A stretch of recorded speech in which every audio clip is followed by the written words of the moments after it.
Antisocial Butterfly Podcast. We are here to inspire dreams and help you spread your wings to fly. Baby girl, it's okay to be shy.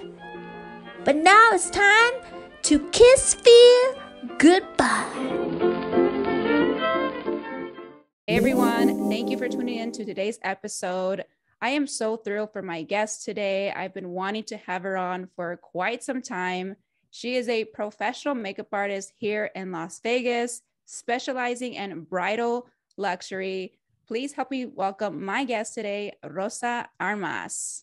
Hey Rosa, how's it going? Thank you for tuning in and being here today. No, thank you so much for having me. I'm so excited to be here and I feel so honored that you chose me to be one of your guests. Oh man, you were top on my list when I was planning out for 2020 to who I wanted to have here on the podcast. Here we are, you are here, dream come true. I had the pleasure of meeting you one beautiful day at an event, and it was an event that I was invited by Too Faced. You happened to be the makeup artist there. You were assigned a special job, weren't you? What was your job that day? That day was, we were doing an event for Too Faced and it was fun because I was matching everybody and I was telling them about the products. So that was my job for the day, was just talking to the influencers, vibing with them. So it was a lot of fun. And that's where I got to meet you. Yeah. So they were promoting a foundation that they were releasing that year. And they had found you to match everyone there. I was always curious, how did you land as a professional makeup artist in an event like that? Because that's such a cool event to be a part of. Thank you. Yeah, well, at that time, I was actually just freelancing for Too Faced. I was actually a brand representative in Ulta, Macy's, Sephora. So I was already representing the brand. So I already had a really good knowledge of the brand. I think I had been working for them around that time for about 2 years. So it was a lot of fun. So then they invited me over to that event where I was able to teach you guys a little bit more about the product. Let me just say, you have a way to connect with your client, because that's a very important thing I feel to have in any career that you go into, is how you connect with people. You had an amazing ability to do that. I was already very nervous going into that. I didn't know anybody. And for the most part, you go into these events without knowing a lot of people, but still the nerves are really high. As soon as I sat down in your chair, my nerves like immediately evaporated. Like I felt home. Yeah. You have that way with people. And tell me about, being in your field and meeting so many people. Do you feel the nerves that I felt like meeting somebody new, or has now that gone away because that you've been doing this for so long? No, I definitely felt those nerves. I mean, there was a lot of influences there and I was like, just little old me. And I was just like, a lot of them were really nice, but you were like the sweetest. You were so kind. I felt comfortable with you too. I remember we talked for a really long time there, even like after the event was almost over. So that was really cool. But yeah, I always get nervous even when I have a new job because you just never know how the client's going to react. But I like to make them feel as relaxed and as comfortable as I can. I always ask like a million questions, even if they're like, just do what you want. And I'm like, no, I'm sorry, I can't. I need to know what you like, because I want to make you happy. I want to make you comfortable. For me, it's so important to have that communication with my clients because it's about them. It's not about me. With you, there was just something about anybody for me can go through the schooling of becoming a title, becoming a makeup artist, but to outshine in your craft, to be able to connect with someone at that level and not just leave a beautiful pastry in their face, but to have that amazing relationship, even just for that moment. I think that's an amazing skill to have in a makeup, like as a makeup artist. Aside from knowing makeup, what are maybe 2 other skills that you say any aspiring makeup artist or even a current makeup artist should have? I definitely think like confidence in your abilities. You have to believe in yourself, because if you don't, and I've been through that as makeup artists, there's so many here in Las Vegas and so many talented people. You just have to believe that you have something special to offer, and that you're unique and you want to like give people that experience. So and you're so sweet for saying all those sweet things. I'm really happy that you felt comfortable like that. That's definitely what I really want my clients to feel like. I want them to feel comfortable. And I definitely think another skill is like knowledge about makeup. You know, you have to know what products work together, what don't. So being in that field of working for Too Faced, I also have worked for Inglot and Mac, really just helped me like understand clients, having sometimes spending hours with them, just matching them and or talking to them and teaching them. I've always loved all that. So I think that's where I was able to kind of see what people like and what they don't, and just make them feel at ease, because I was like them at once where like I grew up, my mom didn't really wear makeup. So I grew up like wanting to learn. So when people are like, sometimes people come to me and they're like, oh, well, I don't really know what I'm doing. And I'm like, that's okay. We all start somewhere. Like, we don't know, you know? So I love to teach and, you know, kind of give my knowledge out. So your mom didn't do makeup, but yet you still found a curiosity of wanting to improve in that area. Yeah, I mean, she did wear like a little bit of mascara, maybe liner, but like very rarely. And I think she had like one lipstick, which I would steal when I was little and put on. And then I don't know, I just always loved color. Like I've always been artistic. So I was always in art class. That was my elective. So when I learned that you could put it on your face and like do stuff, I was like, this is really mind blowing. I love that. I remember even one time, I think I was like 10 or something, and we went to a Discovery Museum with my cousins or something like that. And I guess I had face paint, and I guess my cousin told me that I stayed the whole time just painting my face, and she thought it was the funniest thing. So I've always just loved makeup. But I actually didn't really wear makeup until like I was like 20. Like my dad was like, no, you can't be wearing makeup. Whoa, 20. For me, my love for makeup, I played with makeup, but let's just say love it, love it, love it. I'm like invested. 28. So it hits when it hits. But for you, it hit just in moments of just exploring colors. But Yeah. When do you say in the moment of your career, you're like, I'm going to invest this full time in the path of where I want to make money? So backtracking, because I did say I what I meant is I didn't wear foundation till I was 20. I didn't really explore with that, but I did know like a little bit about eyeshadow and stuff. And when I got out of high school, I did have some friends who wanted me to like do their aunt's makeup for their wedding and stuff. So I did that, but then I didn't pursue it right there. And then I actually did nursing for a little bit, which was really cool, but it wasn't for me. And it wasn't until I was 23 that I finally did go to makeup school to learn my craft. Whoa, that's interesting. So similarity to you, I was going into the world of medical field, and then that's like your calling says, no, no, no, what are you doing? But you're resisting it. So you try to go another way, but then like your calling is telling you to go this way. And it will always tell you to go this way when it's truly what you're meant to do. That is so awesome how little by little, like throughout your life, maybe like not just makeup, but the interest of colors, how to, there is a science to how to apply colors, how colors blend. And you were still kind of playing with it early on in your life. And now here you are investing it full time in a career. You turned your passion into a career.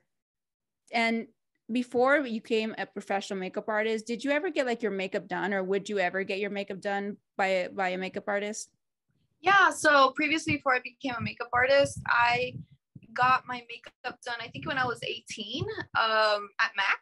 And I still remember that feeling, like sitting in the chair and having someone like, do your makeup. It just makes you feel so special. And then when you see yourself in the mirror, it's just like so powerful. You feel like so beautiful, So I really love that feeling. I always remember that memory. And I still remember every time I spray some Fix Plus, like it just brings me back to that moment, which I think is really cool. Yeah, Fix Plus.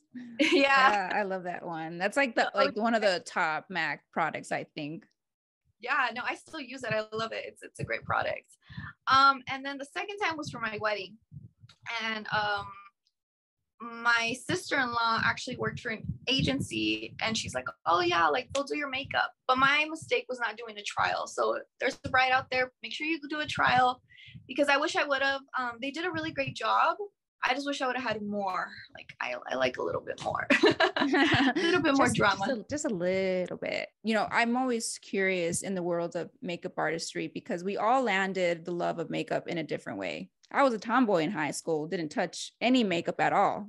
And then later in my 20s, here we are. I want to do this every day, every minute of my life, thinking about it all the time. Super weird how life takes us in different directions, but you listen to what is in your heart. And you, being that you found that, hey, I'm pretty good at this. When did you like first hit you like, hey, I think I could go forward with this? It was when I went to makeup school, because like the reason I actually went to makeup school was because I had really dark under eye circles, and I was like, there has to be a way to cover these. So like I wanted to learn. I knew that like artistry has like a background in color theory. I've always loved color theory. But when I went to makeup school, I learned that, and it was like mind blowing. And then since I was always pretty good at art, I learned that I could do it on people's faces and, you know, create a lot of different stuff. But it wasn't really until I believed in myself, you know, although I did become a makeup artist at 23, it wasn't until like 25, 26 when I was truly like, you know what, I'm going to freelance. I'm going to go, you know, do brides and stuff, because it could be scary, you know. If you don't believe in yourself, then how could you expect others to believe? So I think as I started doing more clients and they were really happy with what I was doing, it really just boosted my confidence. And I was like, okay, I'm really happy that you're happy, because at the end of the day, for me, like, it's so important for them to feel happy. I'm not that type of makeup artist who's like, oh, I know what I'm doing and I don't care what you think, because no, that's not how it is. It's a relationship, you know. I want to know what you like. I want to know what you don't like. I want to make sure that you're absolutely happy with my service, because for me, it's not about quantity. I don't want to just shoot at one person after next. Like, that's not what I care about. I care about quality. I want you to feel like you're number one when you sit in my chair.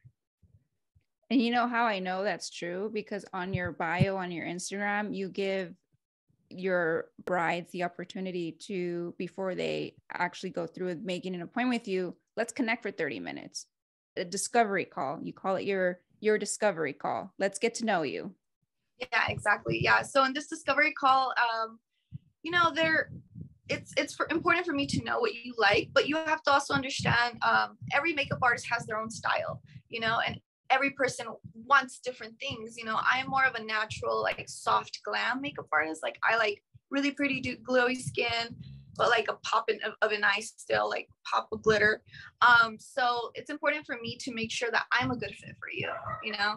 And also, like, to know what their vision is. I find it so exciting when you're like telling me like, oh, well, my dress looks like this, my colors are like this. It's so exciting to be part of a bride's special day, and for them to consider you as a makeup artist, like, truly an honor. And what is it about brides in particular with any other event that you love? I really just love seeing them so happy, you know. Just it's like such an important day, and I want to make sure. I'm like the type of person who likes to go above and beyond. And I have a motherly personality, so I like to take care of people. So I just love that, you know, brides, sometimes they're a little stressed, and I love to just be like, it's okay, you know, just relax, you know, calm down. I love to give them that pampering experience. So I just love that. I love that it's not just like, oh, I'm gonna go do your makeup and then I'm done, and then I just go. No, like, I'm gonna be there helping you put your dress on. You forgot a safety pin, I got you. You know, you need a sewing kit, don't worry, I got you. I got it all. So for me, I just love that feeling of being able to kind of, you know, help somebody to just kind of like calm them down, to make sure that they don't freak out, because I just like doing that. Going back to our two-faced first meetup experience, freaking out inside, telling myself to calm down. And like you said, there was amazing people there at the event. So that slowly did calm my nerves, but still the inner voices were loud that day. And as soon as I sat into your chair, it wasn't just let's apply your makeup and let's get the other person next. And I think about what a makeup artist should be. Yes, they should be great at applying makeup, number one. But number two, the experience. I want to feel like the person that did my makeup, they heard me, you know. It's because some people, they don't do that. And I've experienced that with getting my hair done, you know, and other people as well. Maybe they've gone into a restaurant, don't have great experience. The food can be great. The cook knows what it's doing. But if the waiter and everyone else is not creating the great experience, I'm not going to want to go back. And you do like double fold. Not only do you apply the makeup, you try to find out what they like, but you're like a whole package. And that's what you sell. And that's what separates yourself. And the moment that I met you, I'm like, this girl, something is special about her. And so during that time, you weren't doing freelancing then. No, I that was in the time where I was a little scared to go out on my own and do it yeah, I was kind of hiding behind Too Faced. I was like, it's okay, I'll just match people and do this and work some events. But I'm really glad that I decided to believe in myself and go out there, because I really like making my clients happy. But I am really thankful for working for Too Faced, because I got to learn how to match a lot of people, got to like play with a lot of different things. So I feel like in life, you know, like even though I didn't jump into makeup artistry right away, like nursing really helped me to be kind to people, to be understanding, to like, you know, really want to hear the stories. I remember sometimes going to some of the patients and I loved hearing their stories, and I truly do care. So that's how I feel about my clients now. Like I really want to know. I like to get them hyped up. Like, oh, are you excited? How do you feel? How did you meet your fiance? Let me put some music on for you. Like, I want to make sure that they're just very relaxed. You know, I don't want them to feel rushed. I always make sure that we allot enough time for them to get ready. You know, sometimes even they're like, oh no, like this or that. I'm like, no, you have to be ready by the time the photographer's here so that you look perfect, you know, so you can go get in your dress. Like all these little things that sometimes they don't think about, I've already thought about it for them, because I've done so many different weddings.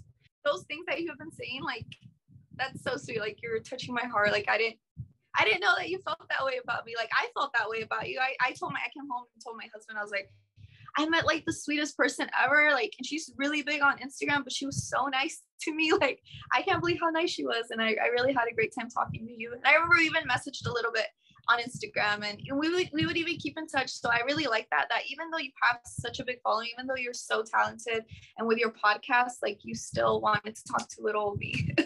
We live in our own worlds.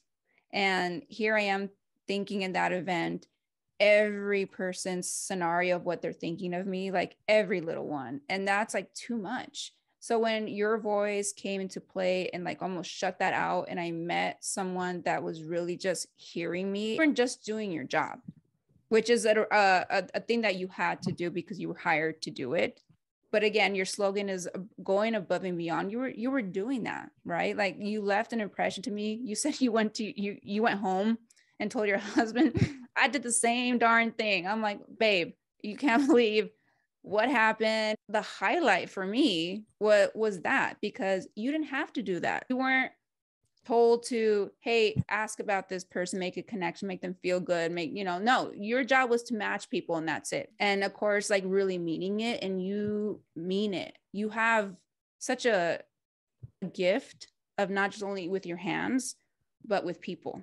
I think it's, been a mix of like, just my parents are really positive people. My husband's a lot of support. So having all that love really it makes me want to give them that too, people that like that kindness that I've received from my family. Like, I want to, pass it on to somebody. Somebody might be having a bad day. So I always try to be as understanding, but you're like literally so sweet for saying all that. But I feel the same way about you. You were so kind that day. And I was like, oh my God, she's so like, for me, I was like, she's famous. Like, she's on Instagram.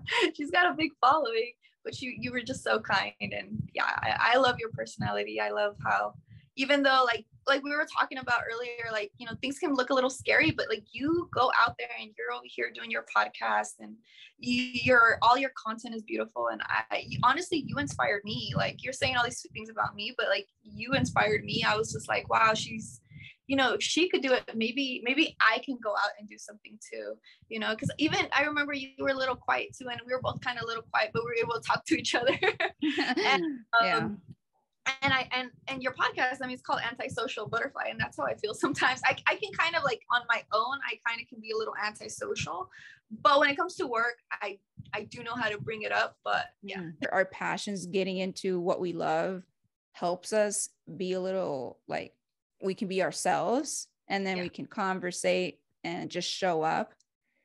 You talked about women empowerment. That's like what I felt when you were saying, you know, what your message is about. And on a reel video that you did on Instagram, and it's, I think, a recent one that you did. I love the bubbles that you have about really what you're all about. And something that stood out to me, there were a few words that you put out there. I mean, all of them, yes, but some of them that I wrote down here. Self-care, big one. That's a big thing in my life, something big that we promote here on the podcast. Beauty that enhances. Empowering women was another one. Going above and beyond, and providing an unforgettable pampering experience. So keyword unforgettable. Those are your, on top of others, your foundations of like, why choose you, who you are. And I love that. Self-care. Tell me just a little briefly about that. For you, why is that important for, you know, taking that as a priority for yourself? Well, I think as women, you know, we do a lot, you know, and sometimes we want to take care of everybody else, but we don't take care of ourselves, especially like as a bridal artist. I really like to specialize in professional women, especially women in the healthcare department, because, you know, especially with everything that happened recently, they took care of everybody. You know, a lot of them worked so many hours. So for me, it's important for them to feel taken care of. I want to find that bride who doesn't do much for herself, but for that day, I want her to feel special. I want to be the one to take care of her, because she's always taking care of everybody else. So that's why self-care to me is really important. I want them to feel pampered. You know, maybe if they were working so much, they didn't have a chance to get the facial done, or maybe even a massage or whatever, but I've already thought of all those different things for them. So that's why self-care is really important for me. We all deserve a little time for ourselves. And that starts with taking a little call from you. How can I pamper you? But I love that self-care is everywhere, and it's so easy of just searching it. It's just a matter of doing it. So I love the discovery call that you do, because it's just a matter of, sometimes people just show up and you're like, we're not on the same vision here, and we're not on the same page. So maybe go to another makeup artist that can do your vision. I've done a little bit of everything. Like, I can do a little bit more glam. I prefer to enhance somebody's beauty. I could do crazy colors too, because even during quarantine, I experimented a little bit more with that. So I could do a little bit of everything. The ones that are the hardest are the ones who are like, oh, just do whatever you want. Or like, or they like, the hardest brides are the ones who don't tell you anything. So it's like, okay. So then what I like to do is I always like to ask, okay, do you have a picture where you feel the most beautiful? And if they're just wearing, you know, CC cream and mascara, well then, you know, they're not going to want a full glam look. But if there's somebody who has like a lot of contour, like, you know, more of a dramatic, maybe they wear like black liner all the time, then if I don't give them a wing, they're not going to be happy. So that's like a tip that I learned from another makeup artist, and I love that. Asking them where they feel the most beautiful, it just gives you a perfect understanding of what they want, even if they're not communicating enough. So yeah, I find those to be the difficult ones. They're like, do whatever you want, and I'm like, I'm not that makeup artist. I can't. I'm going to ask you 500 questions. In your world and how you do your artistry and your makeup, do most of your clients come to you? Do you go to them? Yeah. So I go to a lot of them. I do have some that come to my house, but for the most part, a lot of my brides, I do go to them. So I travel, I have my full kit, my light, my chair. I make sure to carry a chair because I want my client to feel comfortable, you know, and I want to be comfortable too, so I can give them the best service. Back that up. You said what kind of chair? Like a chair. Like a lot of makeup artists don't carry their chair, but I make sure to carry my makeup artist chair so that they're in yeah. And it also looks really good in pictures too, you know. The details, right? The small details. You know, Definitely. I am not an organized, like a natural organized person. I don't know what happened to me when I was a child, because my mom would tell you the same thing, that my room would be organized. I would always clean around the house just because they didn't have to pay me my allowance. And then, I got my own little place. And then, oh my gosh, now it's like so hard to keep organized. As a makeup artist, you have to, all the things that you mentioned that you have to carry. And then when you go to the place, set out your tools and everything. That was always a tricky part for me, right? It's just making sure that once you're done with the product, putting it back, because you don't want even your client to see that you don't got it together. Is there a tip that you recommend? How do you yourself keep it together? I would say, so what I like to do is if I buy a new product, I make sure I test it out on a friend or myself before I ever put it in my kit. I would say you don't need to carry as much as you think. I had that understanding before, like even before I started freelancing, my husband would make fun of me and he'd be like, "You're just buying all these things, but you're not using them." And I was like, "Okay, you're right." But then when I started freelancing, I learned that you don't need that many things. I do have a lot of things. I'm not saying I don't, but being organized and depotting a lot of them has really helped so that I can easily, do somebody's makeup. I carry one kit that has like everything has like inserts. I'm like messy organized in my room, but for my kit, I like to be very organized. So I like to have everything in order. And I also have like a sanitation kit that has like everything that I need to reach for really quickly is in this little bag that has everything. And then I like to divide all my makeup brushes by, if I have more than one client, and every client gets their own like makeup bag. So I have brushes for all of that. So yeah, it's a lot to carry, but I love to be prepared and I want to make sure I have everything and sanitize everything. But it's once you get into the practice of it, it just becomes like second nature and it's just fun.